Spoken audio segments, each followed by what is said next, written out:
Sonali Phogat murder case से जुड़ा हुआ इस वक्त एक बड़ा अपडेट आ रहा है। केस की जांच के लिए पहुंची गोवा पुलिस आज सोनाली फोगाट के फार्म हाउस और 2 फ्लैट की जांच करने जाएगी। हिसार में सोनाली के फार्म हाउस और फ्लैट की जांच करेगी गोवा पुलिस और उसके बाद गुरुग्राम में सोनाली के एक और फ्लैट के भी जांच के लिए जाएगी।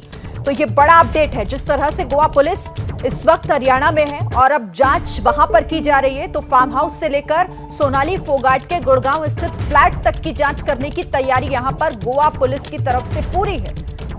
3 अलग अलग जगहों पर जाकर इस पूरे मामले से जुड़ा हुआ जो तथ्य हैं जुड़े हुए वो खंगालने की कोशिश कर रही है गोवा पुलिस। और इसीलिए आज हरियाणा में इस वक्त की बड़ी खबर सोनाली फोगाट के फार्म हाउस और साथ ही 2 फ्लैट जहां पर जांच की जाएगी। 3 जगहों पर जांच आज करेगी गोवा पुलिस। हिसार में सोनाली के फार्म हाउस और फ्लैट की जांच करेगी और गोवा पुलिस गुरुग्राम भी आज जाएगी जहां सोनाली का एक और फ्लैट है। और क्या वहां से कुछ मिल पाएगा, फिलहाल ये सवाल खड़ा होता है। और जिस तरह से ये जांच आगे बढ़ रही है उसमें कई सवाल भी खड़े हो जाते हैं। सवाल बरकरार है जिनका जवाब मिलना बाकी है कि क्या गोवा पुलिस ने जांच में देरी कर दी?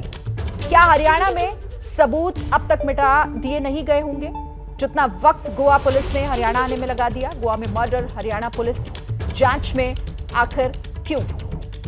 क्या 100 करोड़ की प्रॉपर्टी के लिए ये पूरा साजिश रची गई और ये मर्डर हुआ सोनाली फोगाट का? सोनाली फोगाट के आखिर कितने गुनहगार हैं, कौन कौन इसमें शामिल है? ये भी सवाल जो फिलहाल अभी इस इंतजार में है कि उसका जवाब कब मिलेगा। तो हमारे साथ ग्राउंड जीरो पर कई सहयोगी जुड़े हुए हैं। सबसे पहले मैं जगविंदर पटियाल जी का रुख कर लेती हूं, उसके बाद मनोज और फिर हमारे साथ वरुण जैन भी जुड़ेंगे। लेकिन जगविंदर जी, जिस तरीके से ये पूरी जांच आगे बढ़ रही है, सबसे बड़ा सवाल तो ये उठ रहा है कि हरियाणा पहुंचने में अगर वाकई हरियाणा की जांच इस पूरे मामले में जरूरी है तो इतना वक्त क्यों लगा दिया? देरी नहीं हो गई गोवा पुलिस को हरियाणा आते आते? देखिए, सबसे पहली बात तो यह है कि हरियाणा पुलिस जिस तरह से कल फार्म हाउस पर जांच के लिए पहुंची, मुझे ये लगता है कि उनको गोवा पुलिस का इंतजार करना चाहिए था। अगर डीवीआर मामले में जांच के लिए हरियाणा पुलिस वहां गई है तो अगर 24 घंटे देरी से जाती तो क्या फर्क पड़ सकता था? क्योंकि ये एक शक खड़ा करता है कि फार्म हाउस पर डीवीआर की जांच की गई, क्योंकि 2 डीवीआर थे, एक डीवीआर गायब है और सीसीटीवी के दूसरे डीवीआर में कुछ है नहीं, उसमें कोई रिकॉर्डिंग नहीं है।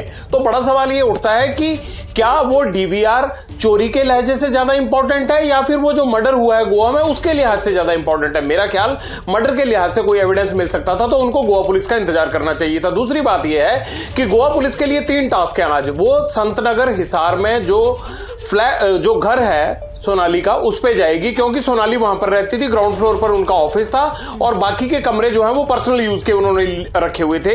क्या उन कमरों में कोई एविडेंस मिलता है? क्योंकि अगर ये एक साजिश है, क्या सोनाली ब्लैकमेल हो रही थी या कोई ब्लैकमेल कर रहा था उनको, इससे जुड़ी तफ्तीश जो है इन्हीं मकानों पर आकर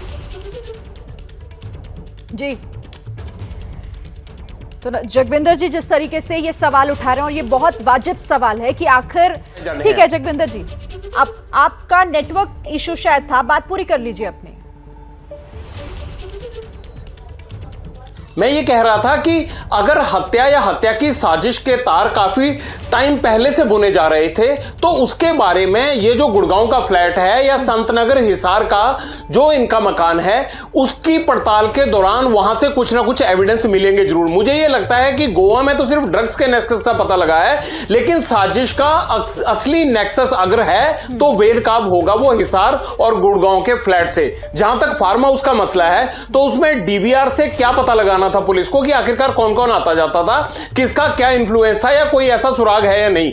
तो जो डीवीआर गायब हुआ है वो हरियाणा पुलिस के लिए उतना इंपॉर्टेंट नहीं है, वो जो गोवा पुलिस मर्डर केस में जांच कर रही है उसके लिए ज्यादा इंपॉर्टेंट है। हरियाणा पुलिस ने एक शुभम नाम के लड़के को पकड़ा है जो इनके फार्म हाउस पर काम करता था, लेकिन वो लड़का तो डर के मारे मर्डर के बाद भाग गया था। हालांकि रखवाया उसको सुधीर संगवान नहीं था, मगर हरियाणा पुलिस को गोवा पुलिस के साथ जाकर वहां ये जांच करनी चाहिए थी। वो उन्होंने 24 घंटे पहले कल कर ली। हालांकि डीवीआर के अलावा फार्म हाउस पर हरियाणा पुलिस ने किसी भी अन्य सामान की तलाशी नहीं ली है, क्योंकि वहां सोनाली का परिवार इस जांच के दौरान उनके साथ था।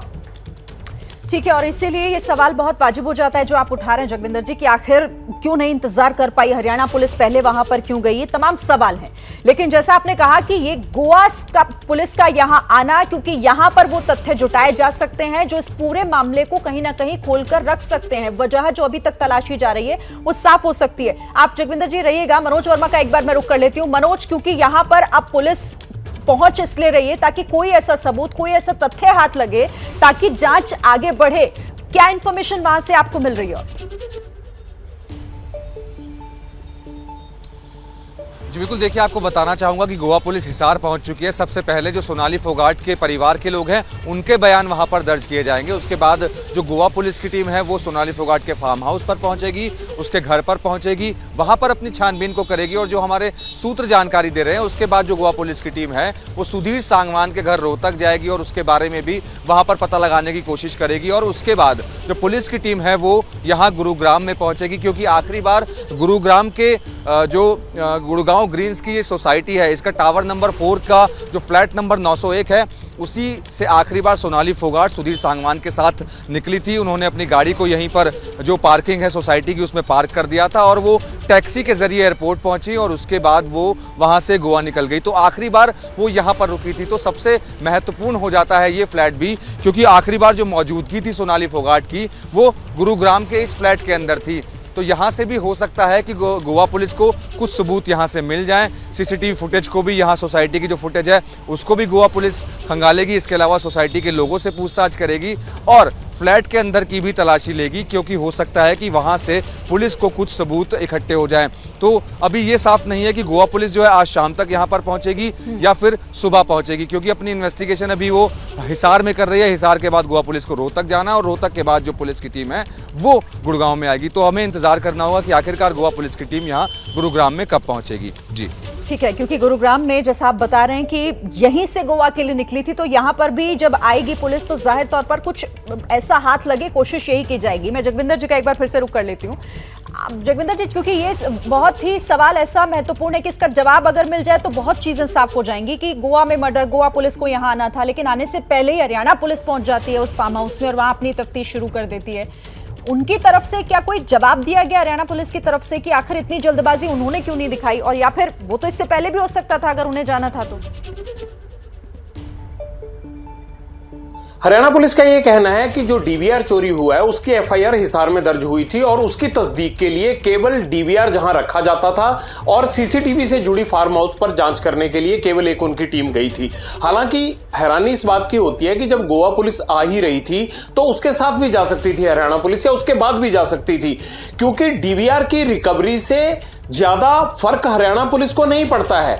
लेकिन वो जो मर्डर केस गोवा में हुआ है उसमें अगर कोई भी सबूत छुपा डीवीआर में मिल जाता है तो वो गोवा पुलिस के काम की चीज हो सकती है। दूसरी बात, अगर डीवीआर वाकया ही इंटेंशनली सोची समझी साजिश के तहत गायब किया गया है तो ये मर्डर के बाद गायब किया गया, यानी कोई ऐसा सबूत उसमें रिकॉर्ड हुआ था, सीसीटीवी में कोई ऐसा शख्स जरूर आया था जिसके कारण गोवा पुलिस को शक हो सकता था। लिहाजा डीवीआर के गायब करने की इसके अलावा कोई और वजह नजर नहीं आती है। सो मुझे यह लगता है कि हरियाणा पुलिस को गोवा पुलिस के साथ ही जाना चाहिए था, क्योंकि दोनों इंटरकनेक्टेड केस हैं। और जो शख्स पकड़ा भी गया है, एक शुभम नाम का जो फार्म हाउस पर काम करता था, उसकी इतनी बड़ी कोई इन्वॉल्वमेंट अभी सामने नहीं आ रही है डीवीआर को गायब करने के लिए, इसलिए उसको डिटेन किया गया है। और पुलिस का यह कहना है कि केवल गोवा में मर्डर होने के बाद वो डरकर भाग गया था, वो घबरा गया था, इसलिए भाग गया था।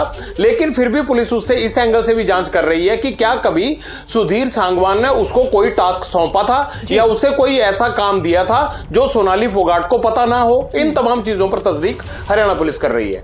ठीक है, बहुत शुक्रिया आपका जगविंदर पटियाल हमारे साथ जुड़े हुए थे, और साथ ही मनोज जो कि गुड़गांव में है इस वक्त, वहां पर भी जांच हो रही है। दोनों का आपका शुक्रिया, आगे भी आपसे बातचीत करते रहेंगे। तो कई सवाल हैं जो इस जांच को लेकर भी खड़े हो रहे हैं। इधर देखिए, सोनाली फोगाट गुरुग्राम के फ्लैट से ही 22 अगस्त को गोवा के लिए निकली थी, जहां गोवा पुलिस को जाना भी है। गुरुग्राम ग्रीन्स में फ्लैट नंबर 901 सोनाली ने किराए पर लिया हुआ था और वहां पर पीए सुधीर सांगवान के साथ रहती थी। Goa police Sonali Phogat murder case की जांच कर रही है। गोवा जाने से पहले सोनाली आखिरी बार इसी सोसाइटी गुड़गांव ग्रीन्स से निकली थी। बताया जा रहा है कि यहाँ पर एक फ्लैट है जिसमें वो सुधीर सांगवान के साथ रहती थी। यहाँ के आरडब्ल्यू के प्रेसिडेंट हमारे साथ मौजूद हैं, उनसे बात करते हैं। सर, क्या नाम है आपका? संदीप फोगाट सर। संदीप जी, ये बताइए कि सोनाली फोगाट का जो फ्लैट था यहाँ पर, उनका खुद का फ्लैट था या फिर वो सांगवान जी का फ्लैट था? नहीं सर, वो ना सोनाली जी का फ्लैट था ना सांगवान जी का, वो उन्होंने किराए पे लिया था 1 जून 2022 से। अच्छा, जी। तो वो यहाँ लगातार आती रहती थी? वो लगातार यहाँ नहीं रहती थी सर, वो बीच में ओकेजनली आती थी यहाँ पे, हफ्ते में आ गई 10 दिन में, उसके बाद वो चली जाती थी। ज़्यादातर यहाँ सुधीर सांगवान रहता था। सुधीर सांगवान रहता था। तो जो फ्लैट किराए पे लिया था वो सुधीर सांगवान ने लिया था, यानी रेंट एग्रीमेंट किसके नाम पर था? सुधीर सांगवान ने वो रेंट एग्रीमेंट अपने नाम से बनवाया था सर, तो वो सुधीर सांगवान के नाम पे ही किराए पे था। एक जानकारी और मिल रही है हमें कि वो यहाँ पर पति पत्नी के तौर पर रह रहे थे, कुछ ऐसी डिटेल्स हैं क्या आपके पास? सर वो हमें एक बार चेक करना पड़ेगा, हमारी डिटेल्स, हमारी जो मूव फॉर्म होता है उसमें हमें एक बार वो चेक करके आपको बताएंगे। 22 तारीख को वो आखिरी बार यहाँ पर देखी गई थी, तब क्या आप लोगों ने देखा था या किसी से बातचीत की थी उन्होंने यहाँ पर? नहीं सर, वो शायद 22 को यहाँ आए और आने के बाद उन्होंने गाड़ी खड़ी करी और शायद टैक्सी से वो एयरपोर्ट चले गए। तो ज़्यादा उनका लोगों से इंटरेक्शन नहीं था, क्योंकि उनको ज़्यादा समय हुआ नहीं था यहाँ पे, वो 2-2.5 महीने से हैं। तो सोनाली तो यहाँ से 3-4 बार ही आई होंगी, तो ज़्यादा इंटरेक्शन पब्लिक के साथ या और अदर रेजिडेंट के साथ उनका हुआ नहीं था अभी तक। आपसे कभी कोई बातचीत हुई है उनकी किसी तरीके की कोई? सर वो जब देखने के लिए आए तो मैंने उनको फ्लैट दिखाया था, उसके बाद जब उन्होंने रहना शुरू किया तो सुधीर सांगवान से मेरी कई बार बात भी हुई थी, क्योंकि कोई भी नया जब किराएदार आता है तो उसको कई चीज़ों की समस्याएं आती हैं, तो उससे मेरी 3-4 बार मुलाकात हुई थी और कई बार फ़ोन पे भी बात हो जाती थी। अभी तक क्या गोवा पुलिस ने आप लोगों से कोई संपर्क किया या गोवा पुलिस यहाँ पर पहुंची अभी तक? अभी तक तो कुछ नहीं सर, अभी तक तो यहाँ गोवा पुलिस से किसी ने संपर्क नहीं किया है।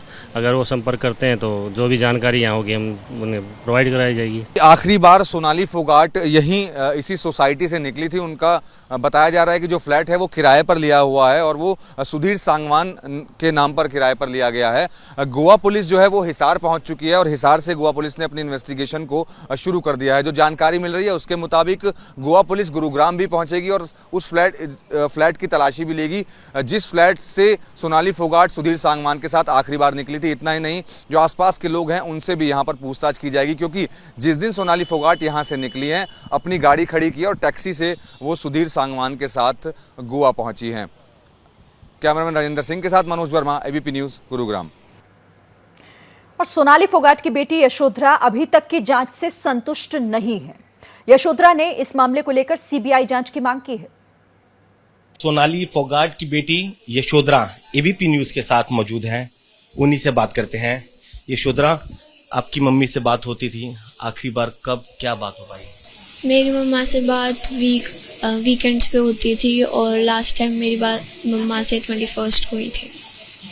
क्या कह रही थी मम्मी? कुछ शेयर कर रही थी कि कहाँ जा रही हैं, कब वापस आएंगी? हाँ, मम्मा ने बताया था कि मतलब गोवा जाएंगी और उनका शूट है उधर अराउंड कुछ वीक का।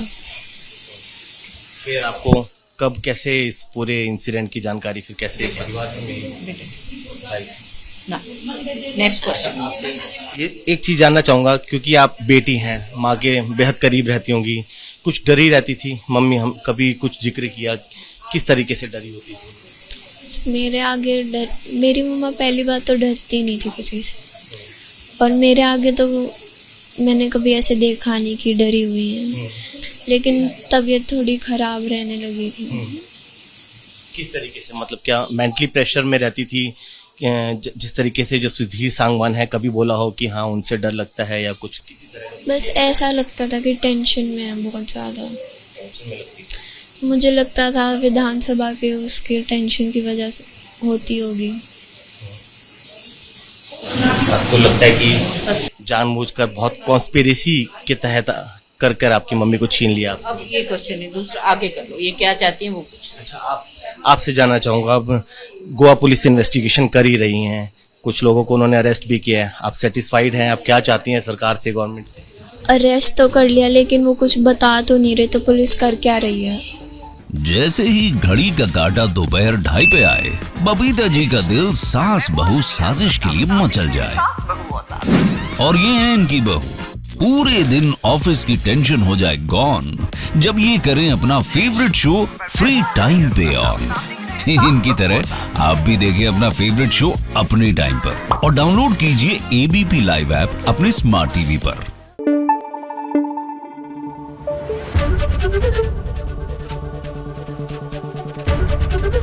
एबीपी न्यूज आपको रखे आगे।